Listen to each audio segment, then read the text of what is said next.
Welcome to the Growth with AI podcast, hosted by Integrated AI Services. I'm Peter Martinson, and today's episode looks at how AI is reshaping marketing inside the home services industry. Our guest is Crystal Williams, CEO and co-founder of Lemon Seed Marketing, a powerhouse agency known for building high-impact branding, strategic campaigns, and growth systems for HVAC, plumbing, and electrical companies around the country. Crystal has been leading the charge on how AI can streamline content creation, enhance client communication, and help home service businesses scale with greater precision and consistency. Crystal, it's great to have you here. Thank you so much. It's exciting to be here, and I love talking about this, so it's gonna be a great time. Fantastic. Well, let's start off easy. Tell me your story. How did you start doing what you're doing now? Oh gosh. So my family owns and operates a heating and air conditioning and plumbing business here in East Texas. And so I was born into it. My grandfather started it. My dad bought it from him. My brother bought it from him. And so we've been going about 50 years strong now. And we're in a rural part of Texas, Lufkin, which is about 2 hours north of Houston on Highway 59, not even an interstate. And so I did that all growing up, the basic office task that daughters and sisters do. But then I went to college for marketing, decided that I wasn't going to do HVAC as a career. But then I ended up coming back to work for the family company in 2014 when my brother was like, "Hey, I'm getting ready to expand. I need to be able to focus on branding and employee retention and recruitment and just overall growing our company from the branding aspect and the capacity side. Will you come and help me?" So I did that. We grew our family's company 30 to 40% year over year, pretty much. And other people started taking notice. And so I took on a few extra clients until before I knew it, I had a full time caseload, if you will, of people that I was being their fractional CMO. So I started doing that. And that's how Lemon Seed was born. I do it with my really good friend, Emily Flanagan. She is a graphic designer by trade. So I do strategy and she does branding. And together we've taught each other. I can't design anything. She, on the other hand, can do some strategy side with her. So, but that's basically how Lemon Seed came to be, but I'm still a contractor at heart. Wow. Okay. So I would have thought that with the name Lemon Seed, you were maybe based in Florida. How did you come up with Lemon Seed? So when we got ready to brand our company, Emily was just interviewing me basically like, what do we think? And I said, well, we want to be bright and energetic and fun and engaging. And I just want to help people get the very most out of every marketing dollar that they spend. So she's like, okay, like a lemon, like squeeze it out. And I'm like, sure. So she came back with lemon seed and here we are 6 years later now. Fantastic. So you've built Lemon Seed Marketing to serve the home service industry. How are you currently using AI to do that for predictive analytics or automation or Yeah. generative AI? That's my word of the week, generative. Generative AI. Well, so here's the good news, right? AI really hasn't replaced strategy or, creativity. It's really just enhanced it. So we've chosen to embrace it on a couple of different things, definitely helping us market faster, smarter, even more personalized, but still maintaining that we are initially inputting the creativity and the branding pieces. So that basically we're still teaching AI how to treat our brands. I mean, so it has just made us more efficient and faster and honestly opened up like the next level of attention to detail. So it's really helped us eliminate, any guesswork, just quicker ad generation, social media content creation ideas, quick edits of things that we need and quick analysis of things. But it's not perfect. So we still have to use a lot of our own selves. So what I love about AI right now is that it's such a powerful way to increase my team. So I'm not interested in really replacing humans. I love people are I'm really passionate about people in general. So I choose to, and Lemon Seed chooses to take AI as an enhancement to our people. And so right now, I would definitely say the biggest place that we're seeing use of this is just output being quicker. And Mhm. that helps us be able to be more quick and spry when things need to be changed out quickly.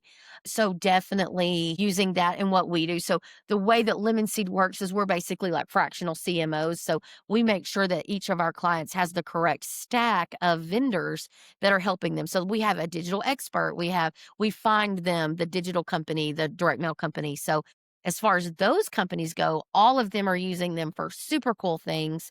Google, like the AI powered performance max and local service ads, predictive analytics through our CRMs, like, for HVACs, like CRM. I mean, like a Service Titan, even things like Chirp, ProLine for my roofing side, Build Routes for my pest control side. So just that's basically how we're using it right now. And we continue to grow with it every single day, I think. It sounds like it, yeah. So, you know, ChatGPT really started in, I believe, like November of 2022. But when did you have your first, I don't know, light bulb moment, um, when you realized that AI could meaningfully enhance your business? Sure. So we had created a really cool campaign for a company called Knock Knock, and we had created a set of jokes, set of knock knock jokes, and um, ChatGPT had literally just hit the street, and so I was, I'm an early adopter. I try to always go in and practice new things, and I'm gonna be 44, and so I'm not exactly on the young side, where like so I have to kind of work a little harder. It doesn't come as naturally, right? So first thing I did was ask ChatGPT to expand what we had started with, and it spit it out in about 2 seconds, what had taken me about 4 hours to do on my own, and I was like, "Oh, okay, this is game changer." It allows me to serve my clients faster, and Mm. honestly, I do not think that any AI tool can operate independently without of course, without any creative input or anything like that, but I definitely think it's a great tool to speed up our ability to serve others. Yeah, absolutely, absolutely. So, are there, I don't know, unique opportunities or challenges for AI in the trade space?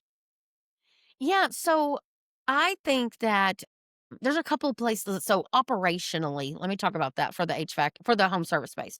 Operationally, I think people should be definitely using AI for things that you should have been doing it for a while now, which would be like your chat on your website, online scheduling tools, outbound texting, things that you can do that utilize AI, even rollover answering services and things like that, that Mhm. and again, you have to teach your community how to treat AI because people are like, this is a robot. But definitely on the operational side, things that you can also set up automations that allow a lot of times things to just move quicker through your workflow. So I Mhm. definitely think that AI can be most useful for my contractors with just even letting them be accessible to more people in their market at more times. The good news about an AI chatbot or an AI answering service is they don't get overtime, they don't call in sick. So I think it's a great way to supplement your existing team and even maybe be able to pay those humans a little bit more because you need less of them. I mean, there's just lots of opportunity there. But as far as the marketing goes, I would definitely encourage contractors. Like right now, there's zero reason to not be using the very basic side of AI to give you content, emails or social media posts. Like there's no reason that you should not be utilizing that. But AI will I mean, one of our digital partners right now, she is using AI to even audit all of her technicians when, they're recorded when they're out in the field using Ciro or Rilla or something like that. She actually can upload all of those calls and have it calculate and I call it calculate, but have it analyze and spit out tons of information. I'm like, what are my people talking about the most? What are they prioritizing? And watching her do some of those things, just the compilation of data that you're able to do very, very quickly, it gives you transparency and visibility, I should say, into things that we would never be able to do on our own. We don't have the time or the capacity to do it, but literally in 3 minutes, you're looking at a very good synopsis of a whole day's calls out in the field. I mean, it's just amazing what it really can do. Interesting. Okay. And how do the team members take or accept being recorded, knowing it's going to be fed into an AI tool to sort of measure their performance or whatever?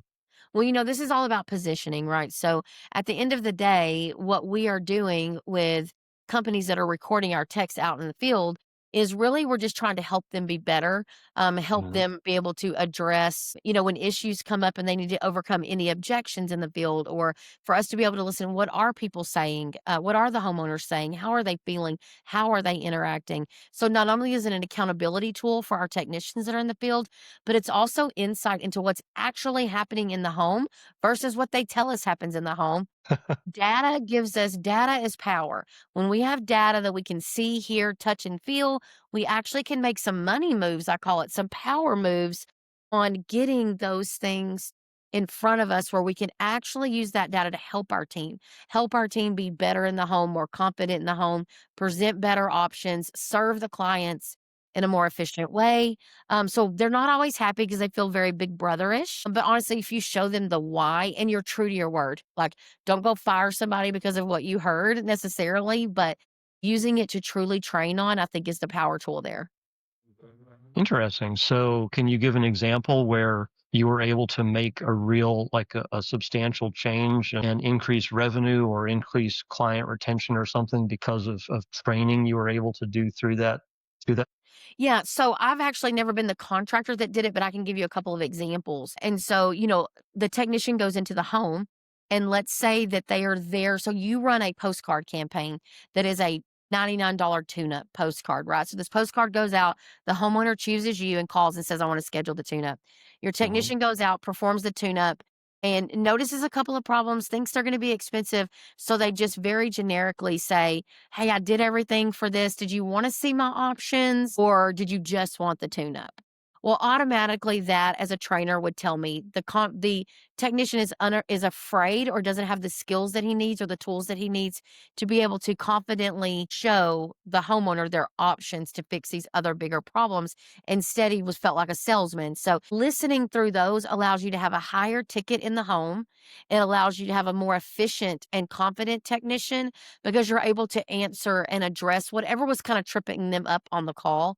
And not everybody's a salesman, right? So it even gives you suggestions on how you should position the option. And so those are great tools to do that. The other thing it does honestly catch is misinformation being said by your technician, like, oh, right now we're running 0% financing for 60 months. And you're like, no, we're not, So it allows you to catch a few of those things, but more than anything, I think, once your team understands we're listening to educate, we're not listening to discipline, right? And so therefore be true to your word. You can say here are things like if you're cussing on a call, right? Or I mean, I live in the Bible Belt, so you can't be cussing at people's houses. Or if you're lying, giving misinformation. But if you are doing your very best, we are using these to coach and make you better, better, better. And by better, I just mean more confident of a communicator, not necessarily teaching you to trick people with upsells. This is about being a very transparent company that you are giving options to both repair or replace when applicable. But the best way we can do that is getting to hear that in its natural, real environment and not through just role playing, right? Role playing has a purpose and it's important that you do it, but I personally think that when you can actually hear your client's interaction with the homeowner in real time, it just helps you have a better understanding of what's actually happening in the home. Absolutely. Absolutely. So, are you finding that the makeup of your team, the people that you're hiring is changing? Do you have to hire people that are more technically oriented and less creative oriented? Or is it the So reverse? no, it's a great question. So, I refuse to believe that creativity can be left up to AI. We are strong advocates that creativity has to start with our team. We have to still input creative and fresh ideas that we generate and we think of. We just need to Mhm. be utilizing the AI side to bolster those and make them even better. And so I always like to ask everyone, like, how are you integrating AI into your everyday workflow? What are you already using AI for? So we have not had trouble on the marketing side here at Lemon Seed at all. We tend to actually have a lot of early adopters. And then for the contractor side of life, I think that AI, it's more about educating people. Again, I live in East Texas. So sometimes you might have people that are very much like, they don't like all the oversight that they think is happening. So it's really about educating them, letting them touch it, feel it, hear it, see it before you just demand that they fall in line. Educate them, get them comfortable with it. And that's where we're seeing hardly any response back to any of those things with several of the clients that I work for. Wow, that's wonderful that it's being adopted so well, and you're right. It's all in how you position it. So you're doing a sounds like you're doing a really good job We positioning it. try. We try. So as you bring more and more tools, AI or automation tools into your firm, how do you really make sure that the team, stays on top of them, maintains their strategic thinking for helping their clients and the human advantage instead of just becoming, tool operators? Yeah, so as far as at Lemon Seed, the way Lemon Seed goes, I tell my team, what we have to do is push ourselves creatively to make sure that we are not letting that wheel get rusty, right? So, it's a muscle. We have to work it. We have to work it out. We have to constantly practice it and put it into play. But on the HVAC side and the contractor side, this is more about once they see the power of the output, right? Once they see Right. the analysis that comes out. Like, you may not realize that you say things a certain way or position things a certain way. But even like the AI side of manuals, like, there's no more flipping through a manual to find how to do something. You can literally have the answer to a problem in seconds at your fingertips. Mhm. That's a big change, which most people like that. Who can carry around all these manuals for all these different types of systems and things like that. So I think those are where it has really opened our doors to be able to take a young technician and put him out there, give him access to what he needs, and then anything that's over and above what he's used to or what he's pushed himself to do, he can definitely start utilizing that. So I just think it's a matter of, again, showing the why, showing the benefit, but also reminding them that they are the ones that's going to actually do the work. So they still are very much needed. Got it. Got it. So looking ahead the next 6 to 12 months, do you see any capabilities coming down the road that you're excited about and you're interested in deploying? Well, so we are actively working with, the new platforms that are coming out. We're actually really hyper focused on helping our clients show up more in the generative AI discovery portion of social. So I think rather than people really typing keywords and scanning lists, they're actually just going to be like, hey, who can fix my leaky AC or who can fix this leaky faucet? And AI assistants are basically going to give you the answers. And so we're trying to be ahead of the game on that. Your content really has to be structured to appear in those AI powered answer sets rather this on the traditional like page one. So right now we're encouraging our clients like audit your site, audit your blogs, continue to answer full questions and use FAQs like why is my air blowing hot in East Texas, or should I do fire ant control? Is it safe for my animals? Like, but build those structured data schema sets on the markup side of your website, optimized for voice, conversational search, and definitely on the generative AI side. But if you fall behind, it's still so hard right now. You may not show up in answer boxes where your competitors might. So just make sure that you're really watching that conversion gap between traditional SEO strategies and the AEO answer engine optimization side, just so we can make sure we're getting more traffic. I also think that lead capture is going to be faster. So as AI agents, they start being able to really initiate, qualify, and route leads correctly and then follow up. And so it's really going to speed that up. And we've learned speed to lead. The faster you can get to the lead, the better it's going to be. And making those personalized interactions are big differentiators for the local service, hyper local market, like right in your own backyard. Mhm. If you still, if your competitors have not moved ahead, you'll be able to take that over. Um, but I think those are just two of the things that are kind of jumping out at me. But I am excited to see the, you know, AI trend and action plan. Well, it definitely sounds like you're using a lot of tools, which is really neat. It's fun to see how other people use stuff and hear about tools that you didn't know existed. So Yeah. I have a what I call a sales call analyzer that I can feed sales calls into, and I can objectively grade, sales reps and see over time how they trend up or trend down in certain areas. And but yeah, it's all about. But I've not really considered using it the way you're talking about, where somebody out in the field doing more of a like a repair or a maintenance call. So I need to broaden my thinking. Well, we all do probably most of the time. Fantastic. Well, listen, As we start to wrap things up, what do you want people who might hire you to know about you and Lemon Seed? Lemon Seed cares about contractors. Like contractors are like my heart, literally my grandpa, my dad, my brother, but that we're all about authenticity as well. Like we want to help bring your branding and your advertising to a place for you that is organized and structured and performing. And Mm. so it definitely is not cookie cutter. It's very custom, which to most people scares them. So it's an affordable option to having a fractional CMO and branding company that keeps your company really moving forward in the market. Fantastic. That's great. Well, Crystal, this has been a wonderful discussion. Thank you so much for joining us on the show. Thank you for having me. I mean, I could talk all day, so I'm good. But yeah, and maybe we'll get you back on in 6 months and see how things have changed. Let's do it. So fantastic. Well, take care, and we'll see you somewhere else on the internet. Perfect. See you soon.